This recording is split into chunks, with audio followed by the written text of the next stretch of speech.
comes in, and it is my great pleasure this evening to introduce my friend Patrick Hope as a candidate for the 8th District Congressional seat.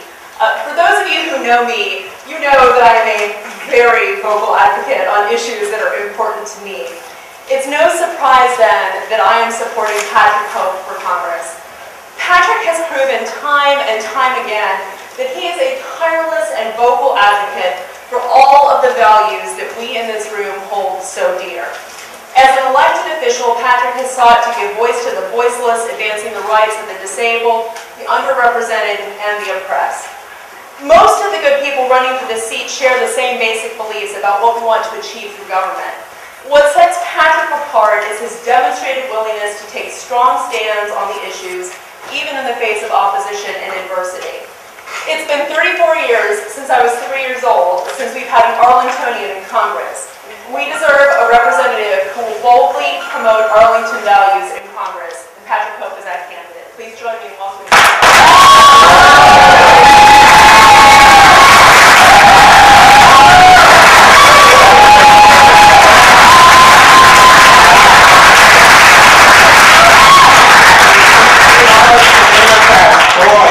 so good to be home in Arlington County. Thank you all for being here tonight. I want to introduce my beautiful family, my wife, Kristen.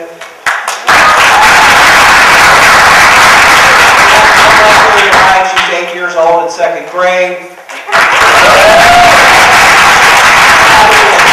Are 5 years old and they're in kindergarten.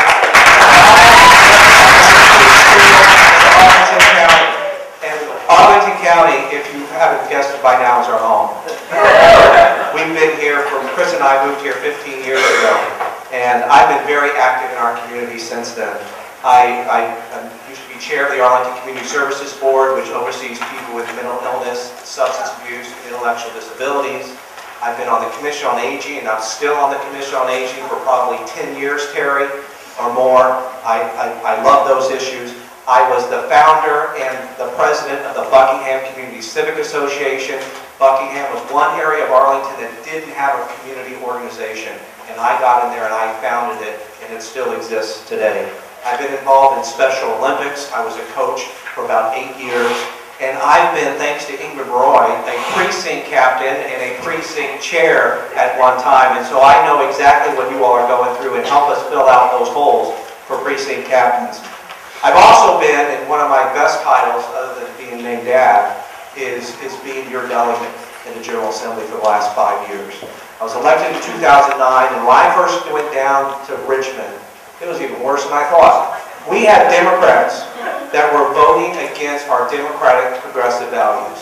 We had Democrats that were voting for budgets that would defund our public schools, defund human services, voting for redistricting plans that put the Democrats in a permanent state of minority status, and voting for payday lenders, which through this whole campaign, I've been introducing myself in Fairfax. And you go down Route 1, this group, they're waiting for those casinos to open up in National Harbor, waiting for vulnerable people to go. I counted 5 just going over the other day on Route 1. And though if I'm elected to Congress, I will eviscerate those from the planet. We need to, I support what Elizabeth Warren has asked for, is to have the Postal Service get more involved in those types of things.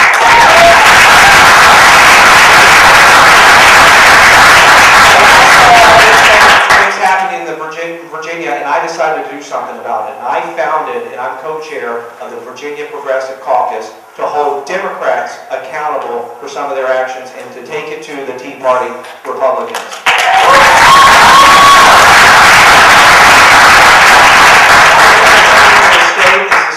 Campaign to be your next congressman.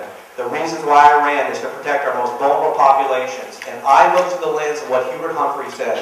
The role of government is to take care of those in the dawn of life, our children, those in the twilight of life, our seniors, and those in the shadows of life, the sick, the needy, and the handicapped. And that's what motivates me every single day when I go to Capitol Square down in Richmond. I've worked on 3 issues very hard. This doesn't get you a lot of votes, but I've worked for prison reform. When I first got involved in that issue, Virginia was putting people in solitary confinement 23 hours a day, 7 days a week. Today, I'm happy to report, because of my efforts, They've lowered that amount by 70%. These are people that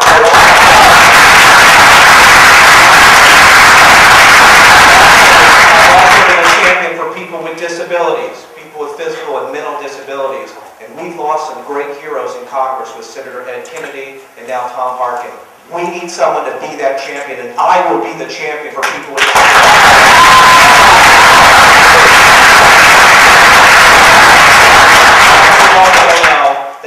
healthcare background. I'm a healthcare attorney. I've been in healthcare policy for the last 20 years. I have a certain expertise in Medicare. I've led our fight for the House Democratic Caucus to expand Medicaid in Virginia. The single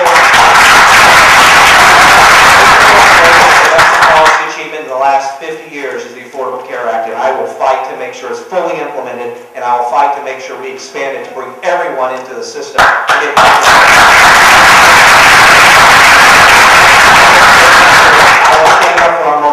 Populations, and I will stand up. That includes equality. I will stand up and I will go to the Central Committee hearing, and thank you for introducing that resolution against this DPVA chair that doesn't recognize a basic fundamental right. I will leave that